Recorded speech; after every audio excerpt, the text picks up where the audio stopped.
Hello friends, हमारे channel में आपका एक बार फिर से स्वागत है। तो आज के टॉपिक में हम आपको बताने वाले हैं हमारी शादी लॉकडाउन में कैसे हुई। तो फ्रेंड्स, वैसे मैं अपने बारे में बताऊं तो उसके बाद ये अपने बारे में बताएंगे, क्योंकि इनके वहाँ कैसा हुआ मुझे पता नहीं था, मैं अपने यहाँ बिज़ी था। तो हमारे लिए जो प्रॉब्लम थी, कुछ एक प्रॉब्लम शॉपिंग से रिलेटेड हमारी प्रॉब्लम आई।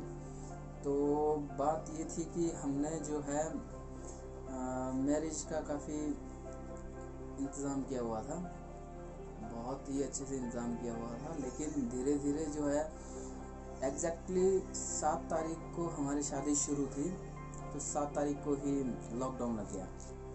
तो हमने सोचा भी नहीं था कि 7 तारीख को ही लॉकडाउन लग जाएगा। उससे पहले की शादियाँ बहुत अच्छे से हुई हमारे यहाँ हर तरफ, लेकिन फ़िलहाल उसके बाद बहुत मुश्किल आई। एक दिन शादी को रहा तो हम लोग बहुत परेशान हो गए कि क्या करें, कैसे करें। और धाम जो हमारे यहाँ का लोकल कल्चर होता है, बहुत ही इम्पोर्टेंट होता है शादी में, तो लोग काफ़ी सारे इकट्ठा होते हैं, तो उस पर रोक लगा दी गई थी कि धाम बिल्कुल भी नहीं होगा। तो गाइस, इससे हम लोगों को बहुत परेशानी हो रही थी, इसलिए फिर भी हमने थोड़ा बहुत करने के लिए सब कुछ कैंसिल कर दिया। कोई भी डेकोरेशन नहीं हुई, कोई भी बैंड बाजा बारात नहीं हुई, बस थोड़े से आदमी गए मेरे साथ। तो जैसे छोटी सी पार्टी समझो, 10-12 लोग थे बस, तो उसमें ही शादी निपट गई।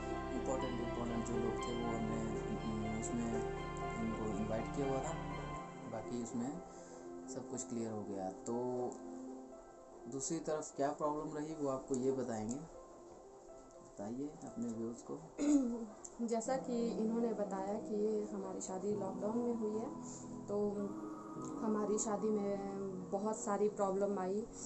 एक समय तो ऐसा आया कि हमें सोचना पड़ा कि हमें शादी करनी है या हम पोस्टपोन कर लें, पर फिर भी हमने शादी तो की। पर शादी हमारी विधि विधान से ही हुई है, पर कुछ प्रॉब्लम आई, जिससे लॉकडाउन में हमें बहुत समस्याओं का सामना करना पड़ा। सबसे बड़ी समस्या ये थी कि शॉपिंग तो हमने कर ली थी, पर हमें थोड़ी चॉइस के सामान लेने में थोड़ी दिक्कत आ रही थी। तो जैसे हमें चॉइस की चीज़ें चाहिए थी वो नहीं मिली लॉकडाउन के कारण, क्योंकि दिल्ली में उस समय लॉकडाउन पूरी तरह से लग गया था। तो यहाँ पे मार्केट में जो स्टॉक थे हमें वो ही उसी से ही हमारी शादी की जो भी है अरेंजमेंट करनी पड़ी।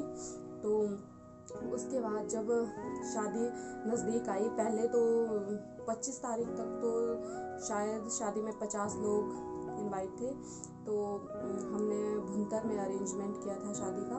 पर धीरे धीरे हमारी शादी तक आते आते 20 लोग कर दिए गए शादी में, और फिर भी हमने सोचा कि हम फिर भी भुंतर में ही शादी करेंगे। पर जैसे ही 20 लोगों के साथ धाम को कैंसिल कर लिया, तो फिर हमने 6 दिन के अंदर अपने घर में शादी का अरेंजमेंट किया। तो उसमें हमने बहुत ही कम समय में शादी, बहुत बड़ा फंक्शन होता है, तो फिर भी हमने जैसे कैसे कर लिया अरेंजमेंट। तो उस समय बहुत दिक्कत आई हमें, जैसे कि शादी से 2 दिन पहले यानी कि 6 तारीख को पूरा लॉकडाउन लग गया। मार्केट में मार्केट बंद हो गए, बसों का आना जाना भी बंद हो गया। उस टाइम को शादी की ऑलमोस्ट सारी शॉपिंग हो चुकी थी, बस थोड़ा सा धाम का सामान लाने को रह गया था। तो फिर हमने शादी तो वैसे छोटी ही थी, पर हमने शादी से पहले कार्ड हमारे सारे रिश्तेदारों को पहुंच चुके थे, तो सभी शादी के लिए आना भी चाहते थे, पर बसों के वजह से खास रिश्तेदार ही आ पाए। तो इससे ऐसा हुआ कि हमारी शादी में बाजा मिसिंग था, क्योंकि पुलिस राउंड पे थे। तो फिर हमें थोड़ा डर भी था, क्योंकि फ़ाइन बहुत ज़्यादा था इसका, क्योंकि 20 ही लोग अलाउड थे। तो फिर हमने जैसे कैसे शादी तो कर ही ली। खास खास रिश्तेदारों को ही बुलाया था, तो उसमें से खास में थे मासी, बुआ, मामे, बस। क्योंकि शादी में फिर 8 के बाद तो शायद सरकार ने 5 ही लोगों को अलाउड किया था शादी के लिए। तो फिर हमने सूक्ष्म रूप से हमारी शादी को समाप्त किया। तो आगे तो आपने सुन लिया इन्होंने कैसे कैसे एफ़र्ट किए शादी के लिए। तो दिक्कत मुझे भी आई काफ़ी। मुझे चल के जाना पड़ा, इनके वहाँ थोड़ा रोड का प्रॉब्लम था, अंडर कंस्ट्रक्शन था, तो चल के जाना पड़ा। तो वहाँ थोड़ी सी दिक्कत आ गई। मैंने शेरवानी वगैरह पहने हुए थे, तो जटियाँ से नीचे चला नहीं जा रहा था। बहुत मुश्किल से पसीने पसीने छुप के मैं वहाँ पहुँचा, और वहाँ पे जो भी था, जो फॉर्मेलिटीज़ थी, वो हमने कर ली और मैं इसे ले आया वहाँ से।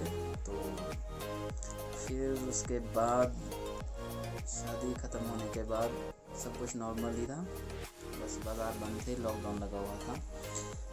तो गाइस बहुत सारी चीज़ें सोची हुई थी हमने, वैसे कुछ भी नहीं हुई, लेकिन जितना हुआ बहुत अच्छा हुआ। कीर्तन भजन हमने कर लिया था। तो अगर आपको हमारी ये लॉकडाउन में शादी की स्टोरी इंटरेस्टिंग लगी तो कमेंट बॉक्स में बताएं। चैनल को लाइक शेयर करें, सब्सक्राइब करें। तो मिलते हैं नेक्स्ट ब्लॉग में friends. Thank you so much.